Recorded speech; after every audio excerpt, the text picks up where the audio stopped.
Hi, welcome to the 14th edition of Closing the Gap.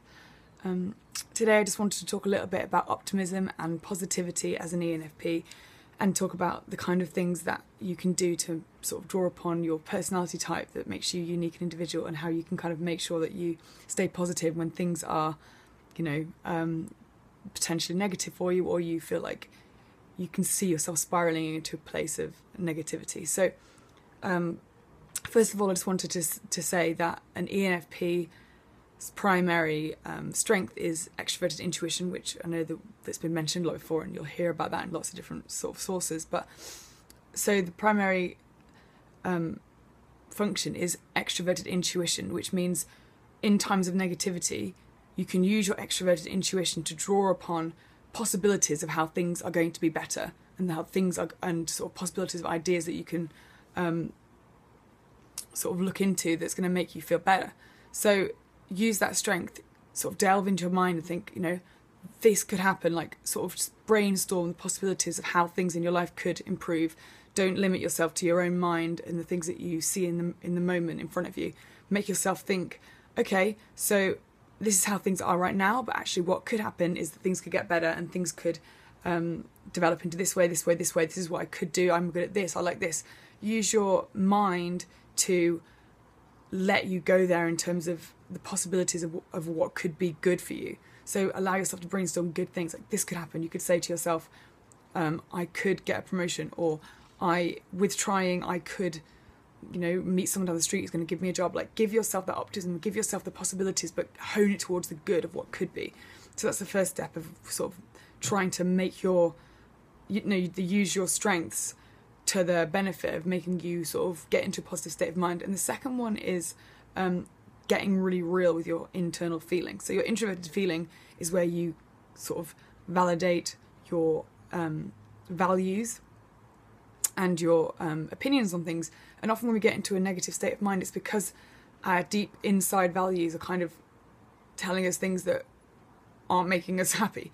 So if you sort of get your journal out, or get a massive piece of paper and start brainstorming things, the best thing you can do is start to analyse in your own mind, like, what are the lies that I'm believing? What are the things that I'm believing that aren't true? Like, it isn't true if you're 20 years old that you've ruined your life. It isn't true at any age you've ruined your life. But I think we have these thoughts where we're like, I can't possibly get over this, I can't possibly do it. And I think to get yourself in a situation where you're like, hang on, I'm believing this about something that's not true. This is actually logically not true. You're not allowing negative feelings to overwhelm you. So you're kind of like almost, it's like you're filtering out your internal value system. You're looking at your internal value and your internal feelings, and you're saying, this is wrong, this is right. You're weeding things out. You're saying, nope, yep, nope, yep, nope, yep. And the things that are no, what's the truth? You replace those lies with the truth. So that's one thing. The second thing you can do to help yourself become more positive, because actually you're reframing the thoughts inside your mind, which kind of like, I suppose they kind of churn you along throughout the day. The negative or the positive thoughts that you're dwelling on, you might not even realise it, because often it's a kind of subconscious thing that you think things and you're like, oh, I didn't even realise that I thought that, or I didn't even realise that I cared about that. But actually, they're the things that drive us as we go along. They're the kind of, and also as an ENFP, you have so many things going through your mind. There might be things in your mind that you're dwelling on that you don't even recognise are negative.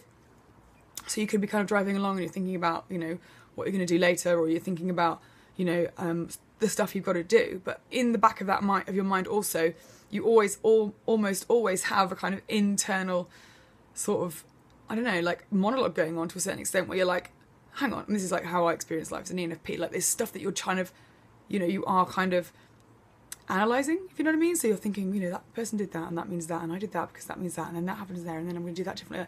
So it's like this kind of like sort of back chat going on in your mind all the time. And it's that little voice, that kind of like subconscious chat that you've got to kind of nail down and say, is this right? Is this real? Is this really truly what I believe? And start to think to yourself, no, I'm going to stop that thought. I'm going to tell myself that's not true. Because I think there is, what's in your mind obviously comes out your mouth. And the third thing is surround yourself with positive people. Surround yourself with people who believe the best in you and who are going to sort of speak well into your life. Don't surround yourself with people who are negative and are just going to sort of like reinforce that negativity that could be going on in the back of your mind. I think it's important to be a fountain, not a drain. So if you can kind of be that person who's positive with other people, and you can be around positive people, that's going to help sort of reframe things. And also you can use your spontaneity and your flexibility to your advantage to allow yourself to know that things could change last minute. Like, this is not necessarily how things are now. Like, things could change. So to allow yourself to think, you know what, just because things are this negative right now, tomorrow they could be different, tomorrow could change, or even in 5 minutes it could change. So allow yourself that gift of flexibility, and that things don't have to be set in stone, and you don't have to have an answer or a commitment to something in that respect. Use that as a positive thing. Allow yourself to be like, no, I refuse to believe that this is how things always will be because it's how they are now. Like, believe the better, have the hope in the possibilities of good things to come. Allow yourself to process your feelings and sort of make sure they're in line with the truth. Surround yourself with positive people, get out there and be the extrovert that you are, and be that fountain and not a drain. So you're kind of like making sure you're practicing being positive around other people, and also just know, that your flexibility and your spontaneity means that you can wait for that time, and you can kind of like you can ride it out better than other types can. So I hope that helps.